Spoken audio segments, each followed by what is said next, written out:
उद्यम business plan के लिए एक्सेल टूल। सभी को नमस्कार। इस वीडियो में हम एंटरप्राइज लोन एप्लीकेशन के लिए फाइनेंशियल स्टेटमेंट्स और फाइनेंशियल प्रोजेक्शंस बनाने के लिए एक्सेल टूल के बारे में जानेंगे। लोन एप्लीकेशन के साथ लगने वाले फाइनेंशियल स्टेटमेंट्स और बिजनेस प्लान प्रोजेक्शंस बनाने के लिए एक एक्सेल टूल विकसित किया गया है। मेंटर इस टूल की मदद से बिजनेस प्लान प्रोजेक्शन बना पाएंगे। प्रश्नावली 2 में वित्त सखियों द्वारा एकत्र किए गए आंकड़ों के आधार पर इस टूल को मेंटर्स द्वारा भरा जाना है। आइए अब इस एक्सेल टूल को समझते हैं। एक्सेल टूल में 3 शीट है। पहली शीट सभी लोन के लिए डेटा एंट्री शीट है। इसका मतलब है कि किसी भी राशि के लोन के लिए डेटा केवल इस शीट में ही एंटर करना है। एक्सेल टूल में फिर 2 आउटपुट शीट है। दूसरी sheet output 50K to 200K 2 lakh रुपए तक के लोन के लिए देखनी है और तीसरी sheet output more than 200K 2 lakh रुपए से अधिक के लोन के लिए देखनी है। 2 लाख तक के लोन के लिए output profit and loss account और बैलेंस शीट के रूप में आता है, जबकि 2 लाख से ऊपर के लोन के लिए आउटपुट पिछले साल और आने वाले सालों के profit and loss account, balance sheet, cash flow statements और जरूरी रेशियोज के प्रोजेक्शंस के रूप में आता है। आइए अब हम इनपुट शीट में डेटा कैसे भरना है ये समझते हैं। इनपुट शीट में डेटा भरने से पहले हमें ये कुछ प्रमुख बातों का ध्यान रखना है। इस एक्सेल टूल में डेटा प्रश्नावली 2 से भरा जाना है। एक्सेल टूल में प्रश्नों का क्रम प्रश्नावली 2 के समान है, जिससे डेटा भरने में मेंटर को आसानी होगी। सभी मेंटर्स को एंटरप्राइज लोन एप्लीकेशन के लिए प्रश्नावली 2 को भरने के लिए जो वीडियो बनाया गया है उसे जरूर देखना चाहिए। उस वीडियो में विभिन्न डेटा बिंदुओं पर कई स्पष्टीकरण प्रदान किए गए हैं और इस वीडियो में नहीं दोहराए गए हैं। डेटा केवल नीले सेल्स में ही भरना है, बाकी सारे सेल्स लॉक है। कोई भी सेल जहां तारीख डालनी है उसे डेट फॉर्मेट में ही एंटर करें, जैसे कि यहाँ दिखाया गया है। किसी भी सेल में जहां पर संख्यात्मक डेटा अपेक्षित है वहां केवल संख्या ही डालें, उसके साथ कोई और टेक्स्ट न डालें। प्रश्न को ध्यान से पढ़ें और जिस भी यूनिट में डेटा मांगा गया उसी यूनिट में डेटा भरें। उदाहरण के लिए यदि लोन अवधि महीनों में पूछी जाती है तो वर्षों में डेटा दर्ज न करें। 2 साल की लोन अवधि के लिए हमें 24 भरना चाहिए। यदि कोई डेटा प्रासंगिक नहीं है या उपलब्ध नहीं है तो उस सेल को खाली छोड़ दे और NA आदि जैसे कुछ भी न भरे, नहीं तो एक्सेल में डाले गए फॉर्मूला काम नहीं करेंगे। इन नियमों का पूरे एक्सेल भरते समय पालन किया जाना चाहिए।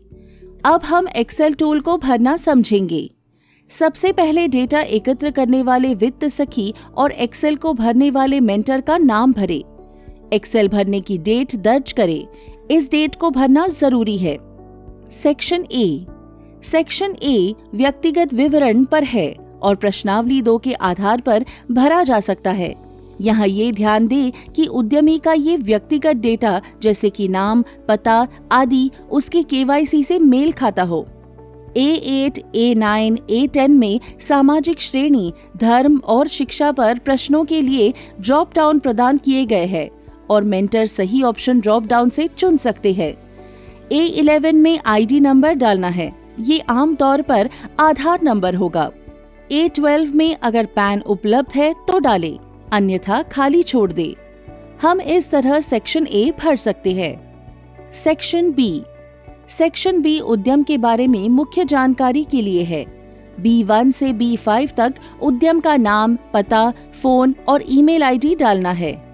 अगर उद्यम का कोई पंजीकरण दस्तावेज है तो ये जानकारी उससे भर सकते हैं, नहीं तो जो जानकारी उद्यमी ने प्रश्नावली 2 में दी है उसके आधार पर ये भरना है।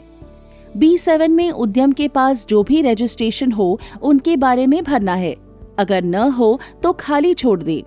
B8 में डेट को डेट के ही फॉर्मेट में भरे। B9 में उद्यम का सेक्टर ड्रॉप डाउन से चुने। इसी तरह आप प्रश्नावली 2 से बाकी के सेक्शन में जानकारी भर सकते हैं।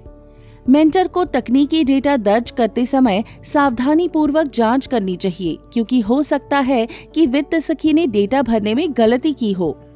उदाहरण के लिए B14 में जहां कार्यशील पूंजी के दिन पूछे गए हैं, मेंटर को चेक करना चाहिए कि क्या ये सही भरा है। डेटा भरते समय मेंटर को डेटा को पूछी गई यूनिट में ही भरने का ध्यान रखना चाहिए। अब हम सेक्शन सी भरेंगे। सेक्शन सी में प्रस्तावित लोन का विवरण भरना है। C1 में किस प्रकार का लोन चाहिए, यानी वर्किंग कैपिटल या कैपिटल एक्सपेंडिचर के लिए, वो भरे।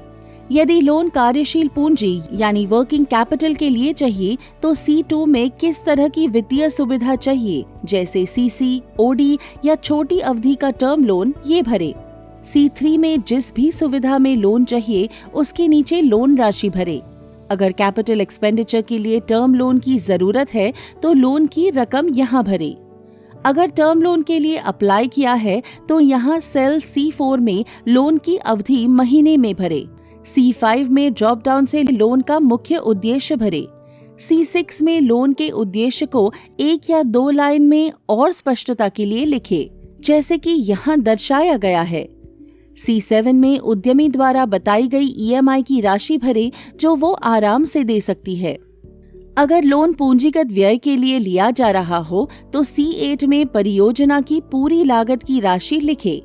इसमें मशीन की लागत, ट्रांसपोर्टेशन कॉस्ट और इंस्टॉलेशन कॉस्ट सब जोड़कर पूरी लागत लिखे। C9 में मार्जिन मनी प्रतिशत भरे, जितना कि उद्यमी कुल परियोजना लागत का भाग खुद से दे सकती है।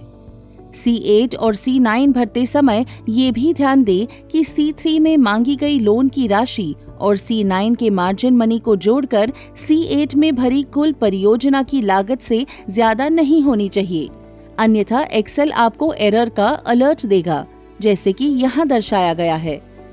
C10 में ड्रॉप डाउन से मार्जिन मनी के स्रोत की जानकारी भरे। C11 में परियोजना लागत का ब्रेकअप प्रदान करें। यहाँ आप देख सकते हैं, चूंकि 2 मशीनों की आवश्यकता है इसलिए हमने कुल लागत जोड़ दी है। C8 और C11 में डेटा तभी भरना होता है जब कैपिटल एक्सपेंडिचर के लिए लोन की जरूरत हो। वर्किंग कैपिटल के केस में इन्हें खाली छोड़ दे। Section D. सेक्शन डी में हमें सेल्स और परचेज का डेटा डालना है।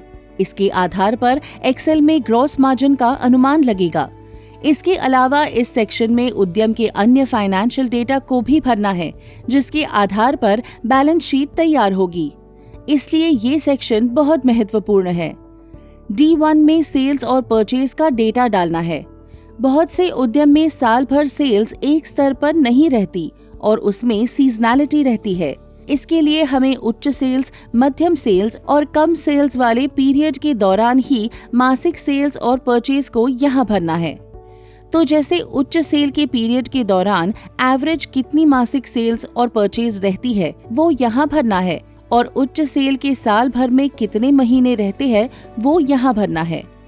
इसी तरह मध्यम सेल्स और कम सेल्स वाले पीरियड के दौरान एवरेज मासिक सेल्स और एवरेज मासिक परचेज यहाँ भरना है और उनके महीने यहाँ भरने हैं, जैसे कि दिखाया गया है। सारे महीने जोड़कर 12 होने चाहिए, लेकिन अगर किसी उद्यम में सीजनैलिटी नहीं है, जिसका मतलब है कि सेल्स और परचेज साल भर लगभग एक जैसी ही रहती है, तो औसतन मासिक सेल्स और परचेज एक ही रो में डाल सकते हैं इस तरह। इस डेटा से उद्यम का ग्रॉस मार्जिन कैलकुलेट होगा, जो यहाँ देख सकते हैं।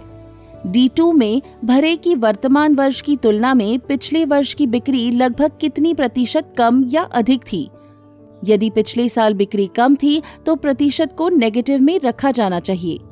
इसी तरह D3 में यदि उद्यमी लोन प्राप्त करता है तो अनुमानित बिक्री में कितनी वृद्धि होगी उसका प्रतिशत लिखे। ज्यादातर बिक्री में वृद्धि 15 से 25% की सीमा में अनुमानित की जानी चाहिए। D4 में उद्यम की सेल्स के अलावा कोई और आय है तो लिखे, जैसे कि कोई FD पर ब्याज इत्यादि। ज्यादातर उद्यम में बिक्री को छोड़कर अन्य आय बहुत कम ही होगी या नहीं होगी। D5 में उद्यम के कुछ मुख्य वस्तुओं के बिक्री मूल्य और लागत मूल्य पर डेटा भरे। इसे प्रश्नावली 2 पर वीडियो में भी समझाया गया है। D5 में पहले उद्यम के कुछ प्रमुख बिकने वाले सामान, उनकी यूनिट और मासिक कितनी यूनिट बिकती है वो भरे। इसके बाद प्रति यूनिट सेल्स प्राइस भरे। इसी तरह यहाँ पर उद्यम में प्रमुख खरीद होने वाली आइटम भरे, उनकी यूनिट, महीने में कितनी यूनिट खरीदी जाती है और प्रति यूनिट लागत भरे। इस डेटा से उद्यम का ग्रॉस मार्जिन कैलकुलेट होगा। ध्यान दें कि D1 में भरे डेटा से भी हमने ग्रॉस मार्जिन निकाला था और D5 डेटा से भी हमने ग्रॉस मार्जिन निकाला है। इन दो तरीकों से मार्जिन इसलिए निकाला गया है ताकि मार्जिन का सही अनुमान लग सके। अगर दो तरीकों के मार्जिन में 5% से अधिक का अंतर आता है तो एक्सेल अलर्ट देगा कि आपको डेटा चेक करना चाहिए, जैसे कि दिखाया गया है। जब दोनों तरीकों के मार्जिन में अंतर 5% के अंदर होगा तो हम मान सकते हैं कि हमारा मार्जिन का अनुमान ठीक है। तब एक्सेल दोनों मार्जिन का औसत लेकर प्रॉफिट एंड लॉस अकाउंट बनाएगा। D6 में उद्यम की निश्चित व्यय यानी महीने की फिक्स्ड एक्सपेंसेस भरने हैं। फिक्स्ड एक्सपेंसेस वो व्यय होते हैं जो सेल्स पर निर्भर नहीं होते और उद्यम को करने होते हैं, जैसे कि रेंट, सैलरी इत्यादि। मेंटर को यहाँ देखना चाहिए कि उद्यम के सेल्स के हिसाब से क्या फिक्स्ड एक्सपेंसेस का अनुमान सही है या नहीं तो वित्त सखी से चर्चा करनी चाहिए।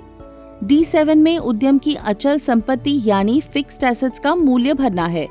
एक्सेल में डेप्रिसिएशन का फॉर्मूला लगा है जिससे वो फिक्स्ड एसेट्स के आधार पर डेप्रिसिएशन रेट खुद निकाल लेगा, जो यहाँ देख सकते हैं। मेंटर को यहाँ देखना चाहिए कि उद्यम के सेल्स के हिसाब से क्या फिक्स्ड एसेट्स का अनुमान सही है या नहीं तो वित्त सखी से चर्चा करनी चाहिए। अगर उद्यमी अपने खुद के पैसों से अगले 1 साल में कोई फिक्स्ड एसेट्स लेना चाहता है तो उसका मूल्य D8 में भरे। अगर लोन के पैसे से फिक्स्ड एसेट्स लेने हैं तो यहाँ न भरे, क्योंकि इसके बारे में हम ऊपर भर चुके होंगे। D9 से D16 में उद्यम के औसतन cash in hand, cash in bank, raw material और तैयार माल का स्टॉक और उद्यम की अन्य लेनदारी और देनदारी का औसतन मूल्य लिखे जो किसी भी एक समय में उद्यम में रहती है। इस तरह हमें सेक्शन D का डेटा भरना है। सेक्शन D उद्यम के फाइनेंशियल स्टेटमेंट्स बनाने के लिए बहुत महत्वपूर्ण है और मेंटर को इसे भरते समय खास ध्यान रखना चाहिए। सेक्शन E में बैंकिंग संबंधी डेटा भरे। E1 में बैंक के नाम और खातों की डिटेल भरे। प्रश्नावली 2 के वीडियो में इन अकाउंट्स के बारे में बताया गया है। E2 में टर्म लोन की जानकारी भरे। यहाँ SHG से लोन की भी जानकारी भरनी है। E3 में ऊपर दिए गए लोन में से सिर्फ उद्यम के लिए लोन की बकाया मूल राशि यानी प्रिंसिपल आउटस्टैंडिंग लिखना है। E4 में पिछले वर्ष उद्यम के लोन की बकाया मूल राशि लिखनी है। अगर उद्यम के लिए लोन नहीं लिया था तो इसे खाली छोड़ दे। हमारे उदाहरण में उद्यमी द्वारा सिर्फ उद्यम के इस्तेमाल के लिए 60,000 रुपयों का लोन लिया था और वर्तमान में उस लोन पर 45,000 रुपये मूल बकाया है, इसलिए हम इसे यहाँ भरेंगे। इसी तरह पिछले साल उद्यम के लिए लोन का कुल बकाया 30,000 रुपये था, ये यहाँ भरा गया है। E5 में अगर उद्यमी के पास वर्तमान में कोई CC लिमिट है तो उसके लोन की जानकारी यहाँ भरे। अगर वर्तमान में कोई CC लिमिट नहीं है तो इसे खाली छोड़े। E7 में उद्यमी के SHG की जानकारी डाले। SHG के बैंक की डिटेल यहाँ भरे। इसके अलावा उद्यमी के SHG के लोन, SHG लोन पर कोई ओवरड्यू और बचत डेटा भरना है। यहाँ पर ये भी भरे कि SHG से उद्यमी ने किसी भी साइकिल में अधिकतम लोन कितना लिया है। इस जानकारी से बैंक को उद्यमी की लोन चुकाने की क्षमता का अनुमान होगा। सेक्शन F में हमें उद्यमी के घर के सदस्यों, कमाने वाले सदस्यों और फिर घरेलू कैश फ्लो का विवरण भरना है। मेंटर को एक्सेल में डेटा भरते समय ये ध्यान रखना चाहिए कि उद्यमी के परिवार के प्रोफाइल के हिसाब से आय और व्यय का डेटा सही लग रहा हो। अगर किसी स्रोत से आय या व्यय नियमित नहीं है तो उस स्रोत से आय या व्यय पूरे साल की लेनी चाहिए और फिर उसे 12 से भागा देकर औसतन महीने की आय या व्यय लिखना चाहिए। सेक्शन G में एकत्र किए गए KYC दस्तावेजों का विवरण भरे और घर के पड़ोसियों, उद्यम के पड़ोसियों और उद्यमी के सप्लायरों के साथ जानकारी को सत्यापित करके विवरण भरे। यहाँ मेंटर को ये सुनिश्चित करना चाहिए कि वित्त सखी ने पड़ोसियों और सप्लायरों से बात करके ही ये जानकारी प्रश्नावली 2 में भरी हो। सेल D215 में घरेलू कैश फ्लो सरप्लस या वो प्रतिशत डाले जितना उद्यमी EMI के रूप में दे सकती है। आमतौर पर ये 50% से ज्यादा नहीं डालना चाहिए। सेल D216 और D217 में बैंक की CC लिमिट और टर्म लोन की ब्याज दर डाले। D218 में इनकम टैक्स का रेट डाले। यदि ये न मालूम हो तो इसे 30% पर रखें। इसके बाद अतिरिक्त जानकारी बिजनेस प्लान के संबंध में है। 2 लाख रुपए से ज्यादा के लोन के लिए मेंटर को भी उद्यमी से बात करके ये जानकारी भरनी चाहिए। ये ऐसे प्रश्न है जो बैंकर लोन मूल्यांकन के दौरान उद्यमी से भी पूछ सकते हैं, इसलिए इन प्रश्नों पर उद्यमी को भी पूरी स्पष्टता होनी चाहिए। इनपुट शीट भरने के बाद संबंधित आउटपुट शीट देखी जा सकती है। 2 लाख रुपए तक के लोन के लिए output sheet 50K to 200K और 2 लाख रुपए से अधिक के लोन के लिए output sheet more than 200K को देखें। Output sheet 50K to 200K। इस शीट में 2 लाख रुपए तक के लोन के लिए आउटपुट है। इस शीट में उद्यम के बारे में भरे हुए डेटा के आधार पर प्रॉफिट एंड लॉस अकाउंट और उद्यम की बैलेंस शीट बनती है। ये आउटपुट शीट उद्यमी की लोन राशि की पात्रता का अनुमान लगाने में भी मदद करती है।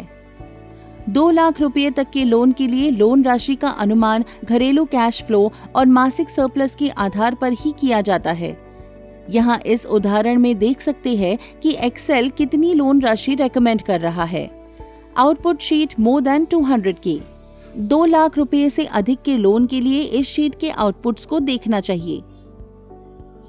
ये आउटपुट शीट पिछले 2 वित्तीय वर्षों के प्रॉफिट एंड लॉस अकाउंट, चल रहे वित्तीय वर्ष के अनुमानित प्रॉफिट एंड लॉस अकाउंट और आने वाले 3 साल के projected profit and loss account को दर्शाता है। इसके अलावा आउटपुट शीट इन्हीं सालों के balance sheets, cash flow statements और मुख्य फाइनेंशियल रेशियोज को भी दिखाता है। ये शीट टर्म लोन और वर्किंग कैपिटल लोन की राशि का अनुमान लगाने में भी मदद करती है और लोन राशि का सुझाव भी देती है। यहाँ लोन राशि का अनुमान सिर्फ उद्यम के debt service coverage ratio DSCR के आधार पर होता है। लोन के लिए DSCR 1.5 के ऊपर होना चाहिए। DSCR उद्यम के कैश फ्लो से लोन के मूल और ब्याज चुकाने की क्षमता का रेशियो है। मेंटर को यहाँ लोन राशि और अवधि भर के DSCR और उस लोन राशि की EMI देखनी चाहिए। अगर लोन राशि भरने के बाद DSCR 1.5 से ज्यादा रहता है तो उद्यमी उसकी EMI देने में सक्षम है, तो लोन राशि और बढ़ सकती है। अगर DSCR 1.5 से नीचे रहता है तो लोन राशि कम करनी चाहिए। यहाँ ये ध्यान देना जरूरी है कि लोन राशि उद्यमी की जरूरत से कभी भी ज्यादा नहीं होनी चाहिए। जब मेंटर DSCR देखकर लोन अप्लाई करने वाली राशि तय कर ले, तब फाइनल राशि और लोन की अवधि यहाँ भरे। इसके आधार पर फाइनल प्रोजेक्शन तैयार होंगे। इसके बाद मेंटर इन प्रोजेक्शंस का प्रिंट ले सकते हैं और इसे लोन आवेदन के साथ संलग्न कर सकते हैं। तो इस वीडियो में हमने एक्सेल टूल के बारे में समझा और ये जाना कि कैसे इसकी मदद से हम फाइनेंशियल स्टेटमेंट्स और फाइनेंशियल प्रोजेक्शंस बना सकते हैं। आशा है कि आपको वीडियो उपयोगी लगा होगा। धन्यवाद।